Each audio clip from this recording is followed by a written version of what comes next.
बात्या मुकाबिला पई ब्रह्मपुर महानगर निगम पक्षरु प्रस्तुति करा जायछि। 21 बात्या आश्रयस्थली रहितिबा बेले सेगुडीको प्रस्तुत रखिबाको कहा जायछि। 24 घंटा कंट्रोल रूम खोला जाई परिस्थिति प्रति नजर रखाजिबो। महानगर निगम पक्षरु 21 आश्रयस्थली पई 21 जन नोडाल अधिकारी को दायित्व दियाजिबो। 21 जणिया टीम को परिचालना पई 4टी सेक्टर अधिकारी को नियोजित कराजिबो। सहरर समस्त जलबंदी अंचलर नाल को सफाई कराजिबो। बीएमसी कार्यालयर अतिरिक्त 20 जन सफाई कर्मचारी 24 घंटा सजग रहिबे। आनुषंगिक जंत्रपाति और मेकानिज्म प्रस्तुत रखिबाकू कमिशनर निर्देश दैछन्ते। हमर साइक्लोन मुंता पाई आमे विवरणी बैठक नेछु आमे समस्त प्रस्तुत अछु। हमर जो वल्नरेबल पॉइंट गुडा अछि तार आइडेंटिफिकेशन हेछि अराउंड 18 पॉइंट्स आइडेंटिफाई करूछु। ता पाई पंप्स एवं सिस्पिल गाडी रे जेमिति अपन देखुथिबे एटी डिप्लॉयमेंट हेइ जायछि। जेईज जूनियर इंजीनियर्स आ तांके सहित एग्जीक्यूटिव इंजीनियर मानन को दायित्व दिया जायछि। स्पॉट्स को डिवाइड करि दैछु प्रति जेई और एग्जीक्यूटिव इंजीनियर ये रे भितरे आमे राती संभावना अछि सबुटु अधिका वर्षा होबार अराउंड 19 mm रो प्रति गोटे घंटा पाई वर्षा होबार संभावना अछि जेमिति आमे देखुथिलु। तो आम संध्या 5टा सुधा आम सब डिप्लॉयमेंट करिकी पंप वगैरह स्टेशन करिकी लोकल आमर जो कॉर्पोरेटर्स अच्छा मदद नहीं कि डिप्लॉय करिकी रखीदेबू।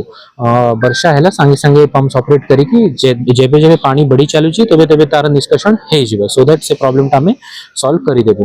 बाकी आम साइक्लोन शेल्टर्स जो जो अच्छी साइक्लोन शेल्टर्स को आम रेडी करिकी देइछु रखीछु। सैनिटेशन वाटर टॉयलेट ये सब सेठी रेडी करूछु। फर्स्ट एड ये सब अच्छी इवैक्यूएशन प्लान हमर तैयारी हेछि। जो जो स्लम्स रे पानी पसिबार चांसेस अच्छी या फिर जो घर जो कच्चा हाउसेस अच्छी से सब जगार इवैक्यूएशन स्टार्ट होगा आज लंच पर राति रे सेठी कुक फूड अरेंजमेंट करा जाउछि। जो साइक्लोन शेल्टर्स अच्छी जो कि आम इवैक्यूएशन करूछु एबे जाय तो तापरे फाइनली साइक्लोन सरला परे हमर जो रेस्क्यू टीम्स जो रिहैबिलिटेशन टीम्स अच्छी से सब रिहैबिलिटेशन टीम्स काम करी। हेल्पलाइन कोन जारी करा जाय हमर हेल्पलाइन कंट्रोल रूम नंबर अच्छी जो आम सब आड़े सर्कुलेट भी करी देछि। आम मीडिया को भी दे देछि से नंबर जो normal control BMC control room अच्छी it will be functioning as cyclone Montha control room. समस्तंको नमस्कार। ब्रह्मपुर महानगर निगम पक्षरु आपण मानंकु सूचाई दिया जाउछि जे संभाव्य बात्या मोंथा प्रभावरु प्रबल वर्षा एवं तीव्र बेगरे पवन बहिबार आशंका रहिछि।